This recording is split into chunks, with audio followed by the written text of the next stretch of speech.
আসসালামু আলাইকুম। আজ আমরা বের হয়েছি মেঘনার বুক চিরে জেগে ওঠা এক চর দেখতে। মানুষ এর সৌন্দর্যে বিমোহিত হয়ে নাম দিয়েছে সুইজারল্যান্ড চর। আলেকজান্ডার ভেরিবাদ থেকে ট্রলার যোগে মাত্র 20 মিনিটের এক যাত্রা।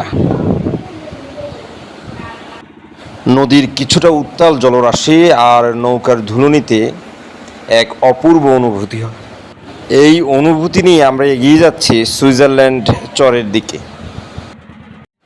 পরিচ্ছন্ন বালু, বিস্তীর্ণ মাঠ আর মুক্ত বাতাস যেন প্রকৃতির এক নতুন নিদর্শন। তবে একটি বিষয় নিয়ে একটু চিন্তিত হলাম। কিছু ট্রলারে দেখা গেল ধারণ ক্ষমতার চেয়ে অতিরিক্ত যাত্রী বোঝাই করা। এই অতিরিক্ত যাত্রী বোঝাই ট্রলারগুলো যে কোনো সময় ভয়াবহ বিপদের মধ্যে পড়তে পারে। ভ্রমণ হোক আনন্দের, দুর্ঘটনার নয়। তাই আসুন আমরা নিজেরা সচেতন হই এবং অন্যদেরও সচেতন করি। এই ছিল সুইজারল্যান্ড ভ্রমণের ছোট্ট অভিজ্ঞতা। পরিচ্ছন্নতা বজায় রাখুন, নিরাপদে ভ্রমণ করুন, প্রকৃতিকে ভালোবাসুন। ধন্যবাদ।